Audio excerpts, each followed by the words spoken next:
Hello students, हम इतिहास विषय के आधुनिक भारत का इतिहास इस विषय में ये है बीए पार्ट प्रत्यय की पुस्तक। इसमें आज हम रेगुलेटिंग एक्ट के ऊपर चर्चा कर रहे हैं कि रेगुलेटिंग एक्ट क्या है।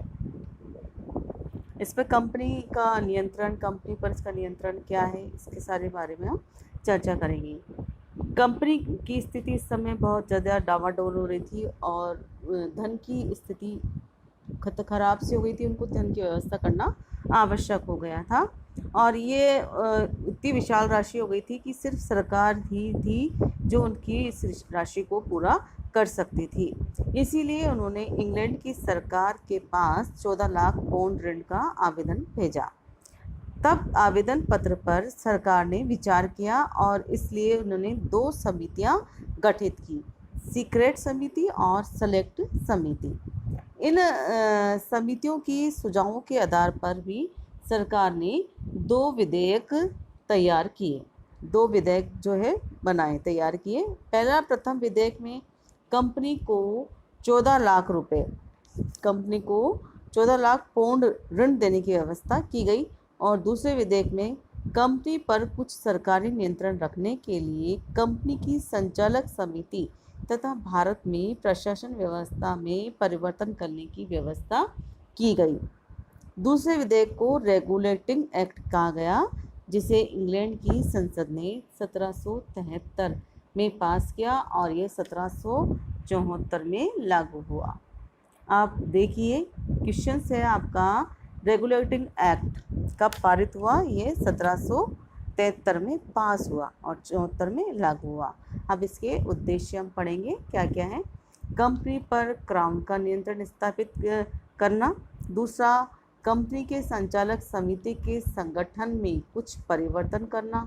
तीसरा, कंपनी की राजनीतिक अस्तित्व को स्वीकार करके उसके व्यापारिक ढांचे को राजनीतिक कार्यों के संचालन के योग्य बनाना। अब इसके हम धाराएं पढ़ेंगे, क्या क्या धाराएं थी। कंपनी से संचालकों के चुनाव में वही व्यक्ति मत देने का अधिकारी होगा जिसके पास कंपनी के 1000 पाउंड के शेयर होंगे। इससे पहले मताधिकार उन व्यक्तियों को था जिनके पास कंपनी के 500 पाउंड के शेयर थे। दूसरा, संचालकों का कार्यकाल 1 वर्ष के स्थान पर 4 वर्ष होगा और कुल सदस्यों का 1/4 प्रतिवर्ष चुने जाएंगे और एक ही सदस्य के दोबारा चुने जाने के पूर्व 1 वर्ष का अवकाश होगा। जिन व्यक्तियों के पास 3, 7, 10,000 पाउंड मूल्य के शेयर थे उन्हें क्रमशः 2, 3 और 4 मत देने का अधिकार दिया गया। भारत में कंपनी के लिए एक गवर्नर जनरल ऑफ बंगाल की नियुक्ति की गई और उसकी सहायता के लिए 4 सदस्यों की एक काउंसिल का निर्माण किया गया। गवर्नर जनरल के लिए वारेन हेस्टिंग का नाम का उल्लेख किया गया और काउंसिल के 4 सदस्यों के लिए बारवेल, फ्रांसीसी, क्लेवरिंग और मॉनसन के नामों का उल्लेख किया गया। समिति के सदस्यों का कार्यकाल 5 वर्ष रखा गया और यह भी कहा गया कि काउंसिल के निर्णय बहुमत के आधार पर होंगे। 5वां पॉइंट था, बम्बई व मद्रास के गवर्नर और कंपनी की शाखाओं को गवर्नर जनरल के अधीन रखा गया।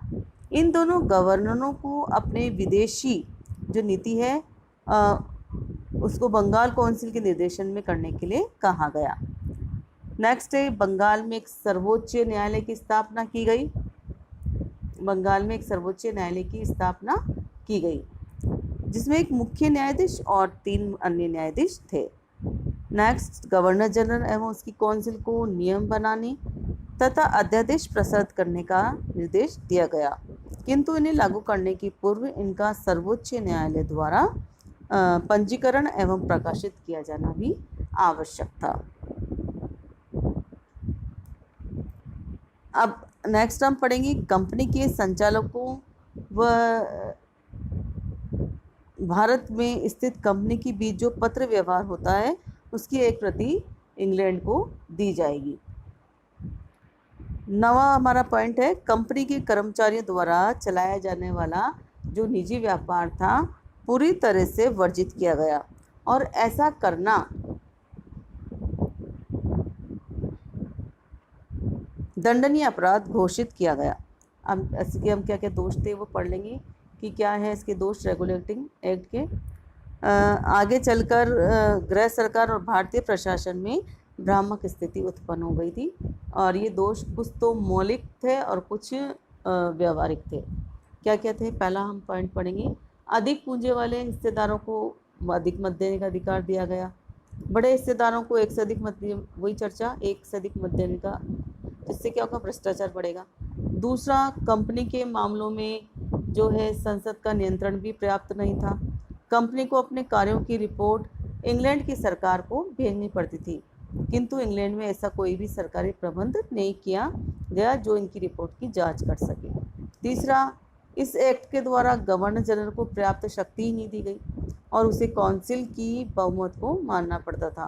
काउंसिल के 4 सदस्यों में से 3 उस पर अधि हावी हो जाते तो उसे ऐसा कार्य करने के लिए बाधित होना पड़ता। चौथा, गवर्नर जनरल और उसकी काउंसिल को बम्बई व मद्रास प्रेसिडेंसियों पर पर्याप्त नियंत्रण नहीं दिया गया। असाधारण परिस्थितियों में वे बिना बंगाल सरकार की स्वीकृति के भी कार्य करने में स्वतंत्र थे। पांचवा, सर्वोच्च न्यायालय व बंगाल काउंसिल में सर्वोच्च कौन था, इसकी कोई व्यवस्था नहीं थी। फलतः दोनों में झगड़ा छिड़ गया।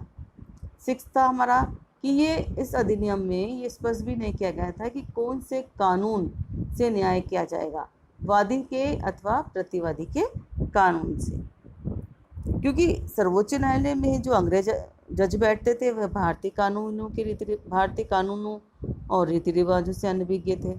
अतः उन्होंने ब्रिटिश कानूनों के आधार पर न्याय किया, जिससे भारतीयों को अत्यधिक कठिनाइयों का सामना करना पड़ा।